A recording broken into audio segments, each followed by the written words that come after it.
The idea of Verint when we started was to bring insights from unstructured data. And we've been working at this now 27 years. It's still a very difficult and complex exercise, but the benefits when you bring all the data and you harness the data is enormous because it's really a gold mine. We're talking about customer engagement with Dan Bodner. He's CEO and Chairman of the Board of Verint.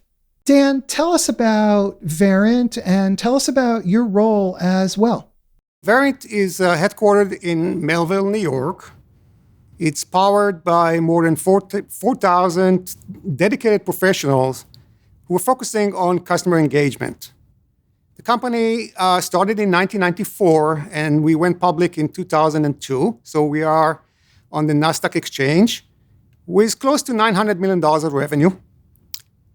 We have more than 10,000 customers around the world, and these are across many industries. So you'll find financial services, insurance, healthcare, government, telecom, retail, B2C companies, business-to-consumer companies. And we have 85% of the Fortune 100 as customers. So you will recognize many brand names such as MasterCard or HSBC, Cigna, Humana, Verizon, AT&T. And what's common to all these customers is that they have very large number of consumers that they service. So customer engagement is very, very important for them. It's critical to their business. Customer engagement and customer experience have become real buzzwords, and you've been involved in this field for years and years before most people have heard those terms. What's interesting about the market, it's changed quite a bit over time from what used to be a very telephony-centric customer service and very reactive to one that is now across many, many different channels, digital and social, and more proactive customer service. Strategy in Verint is mostly focused on technology, so bringing artificial intelligence and automation to customer engagement. It's focused on the cloud platform, making it easier for customers to consume applications from the platform. Our partner ecosystem, we have a partner strategy where we see partners as an extension of Verint, and we're growing the partner network. And lastly, obviously, it's M&A. The company has been acquisitive, and we're looking to accelerate innovation when we acquire other companies. So Dan, when we talk about customer engagement, what does it actually mean? An organization that have large number of consumers and need to service their needs, whether they sell something or they just respond to a question or solve an issue, they are focused on creating that engagement to be productive and to elevate the customer experience every time they just touch a customer so they can improve the business and create more customer retention and customer loyalty and a great brand reputation. Maybe this is an obvious question, but why is customer engagement so important? It's even more important than ever because customers have choices. Consumers can choose the banks they work with, they can choose the retailer that they want to shop online, and the experience of how they engage with that organization has a tremendous impact on their loyalty and revenues that our customers are generating from their customers. So elevating customer experience became very important to our customers. If 10 years ago, it was mostly about responding to customers when they call, today, our customers are engaging customers proactively, reaching out and finding ways to elevate the customer experience every time they touch a customer. So this is not just anecdotal. This is not just likes on Facebook, but there are business outcomes and business performance metrics that you focus on when it comes to customer engagement. The business outcomes are obviously increased revenue, reduced cost, and creating a brand reputation that will create a lasting growth for the organization. So these are very measurable. Many of our customers are measuring the revenue they generate from the base. They're measuring the customer experience by metrics like NPS, which is Net Promoter Score, customer retention, customer loyalty. These are all very important metrics that eventually can be translated to business outcomes. I know that you've done research about the gaps in customer engagement that many companies experience, as well as how to address those shortcomings. Can you talk about that for us, please? Many organizations are going through digital transformation. And as part of that, they're providing consumers more ways to engage. It's through chat, through email, through social channels such as Facebook, Messenger, or Twitter. And the more customers engaged, there is a large number of interactions. There's a growing number of interactions that our customers need to process. And the gap is that in order to process more interactions, and at the same time, to address the consumer expectation for fast and personalized and contextual responses, they need to add more people. And the industry already is employing 50 million workers around the world. So, this is a cost of about $2 trillion a year just to, be able to engage consumers. So the increase in expectations and the increase in the number of interactions is causing our customers to add more people, which is unsustainable. But at the same time, they need to elevate the customer experience so they can cut the resources. So that's the gap. The gap, which we call the engagement capacity gap, needs to be addressed, and the way to address it is with technology.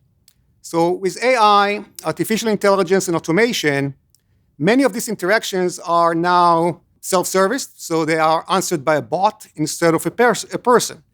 And the overall is that organizations that use automation effectively are able to achieve both. They're able to reduce the costs to operate the customer service organization. At the same time, they elevate the customer experience. And that's today is really the big pain point, is that gap growing and widening the more our customers are moving into digital channels and social channels. This seems like a very important point. So if I can summarize to make sure that I have this right. So consumers have become more sophisticated. They're becoming more familiar with technology. Their expectations have grown, and that has driven up costs for companies of every type, product companies, services companies, and therefore the cost of satisfying those consumers has risen just astronomically. And the solution is technology such as AI, as you were just describing. Do I have that right? Yes, that's correct. So all this begs the question, how do we create engaged customers? Yes, so it really starts with a culture. Organizations need to develop a culture that is customer-centric. And it continues with breaking down silos in an organization. Because the consumer doesn't care that you organize with departments, and one department doesn't know about the other. So more and more organization needs to act jointly and break down silos so they can respond to questions regardless of who has the answer. So we see, for example, contact center departments are now working closer with the marketing department. And why? Because if you're on the website and you're trying to shop for something and you get stuck, you call the contact center, you would expect them to know and say, yes, Michael, I know you were trying to do this, and let me help you finish your transaction.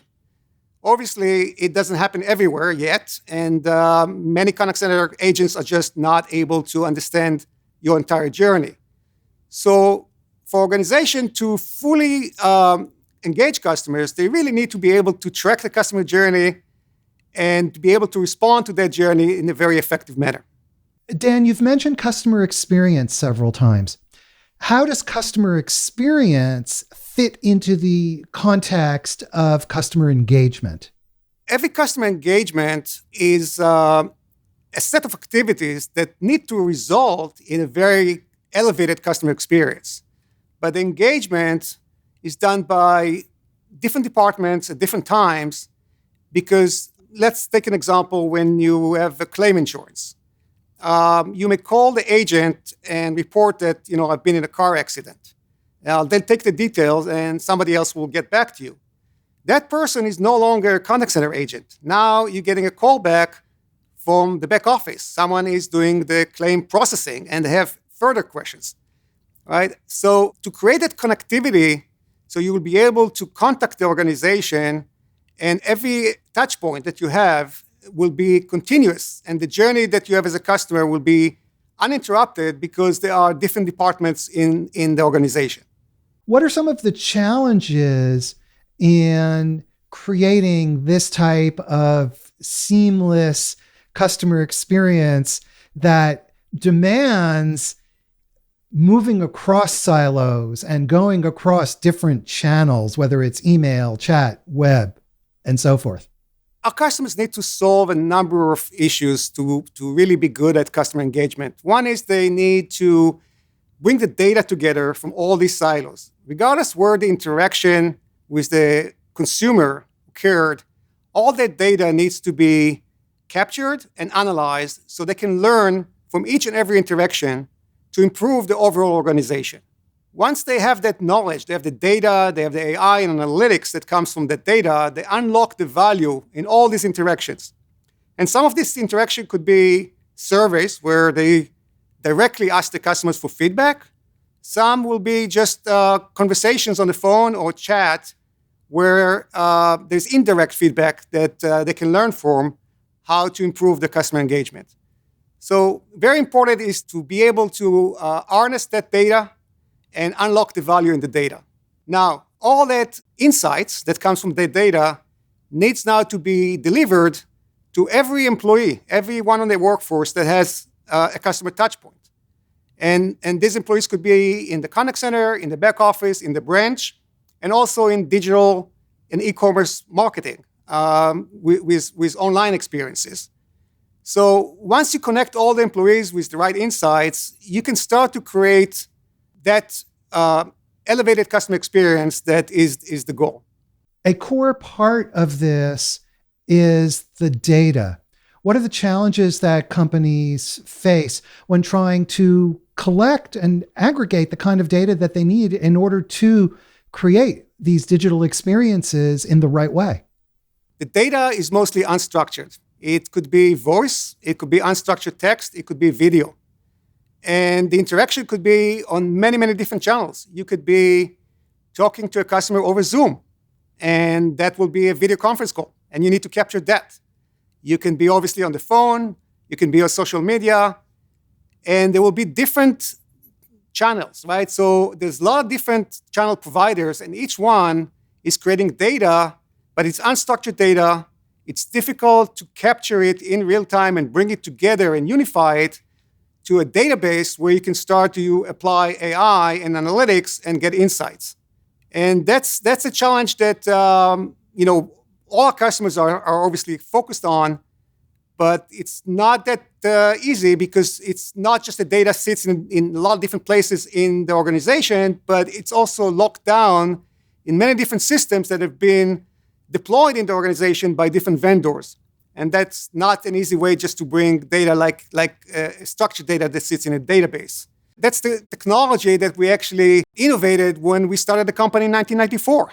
Obviously, technology went a long way since then, but the idea of Verint when we started was to bring insights from unstructured data.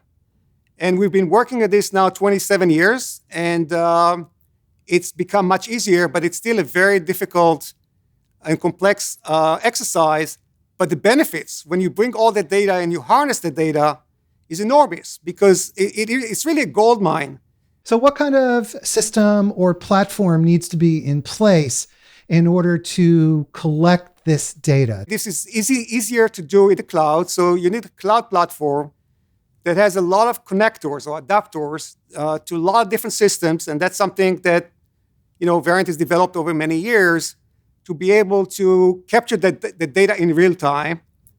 But that data obviously comes from different systems and different silos. So what's really important about the platform is the ability to unify that data, to bring it together to a structure that can be searchable.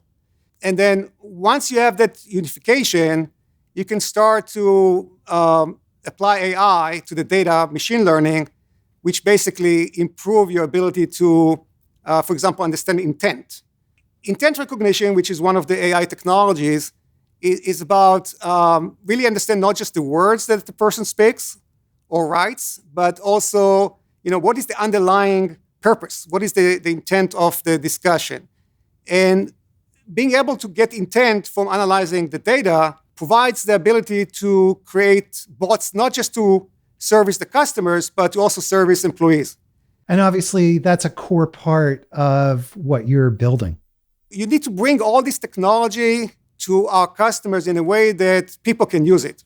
It's very, very complex technology, but the products that are really successful are products that make it easy for the employee to consume.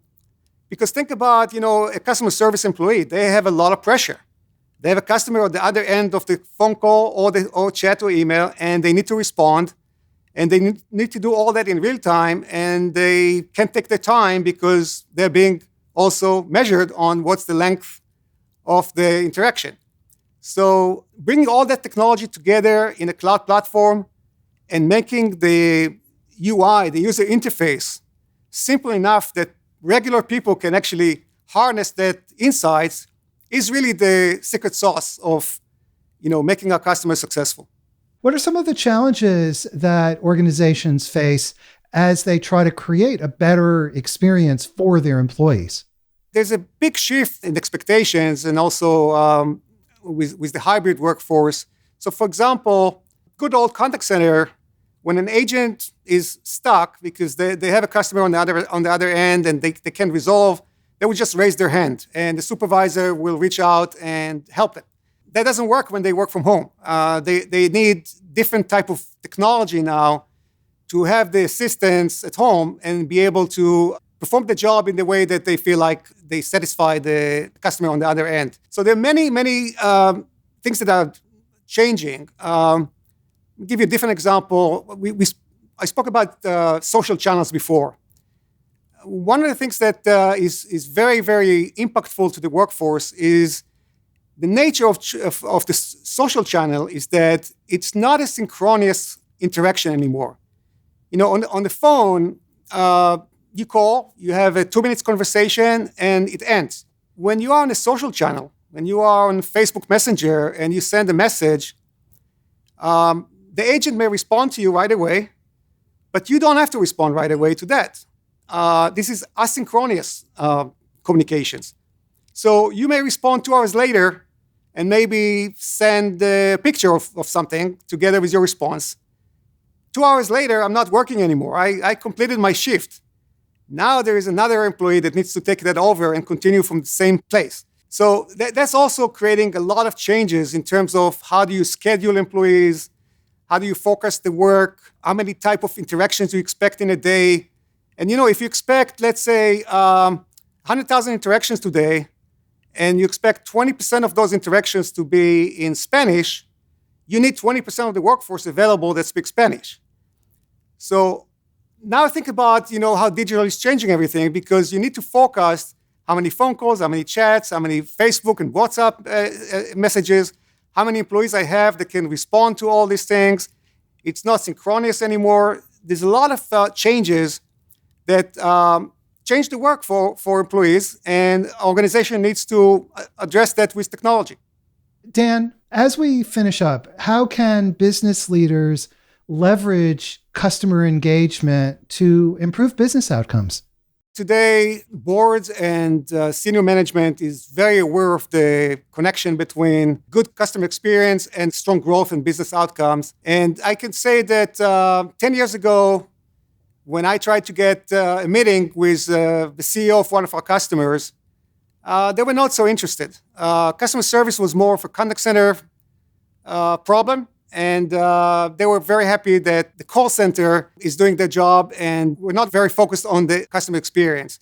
And we know that 10 years ago it was very telephony-centric, very reactive type of responses, and we as consumers had to wait quite some time to be able to talk to a person. Today, I think that executives understand that consumers have choices. They can easily switch. They understand that customer experience is directly tied to customer loyalty and to repeat business with customers, and also to their brand reputation. They're very sensitive to customers that have high net promoter scores and will promote the brand to their friends. And they can measure it pretty well and see the correlation between the customer experience, customer sentiment, and the business results in terms of revenue growth and the bottom line.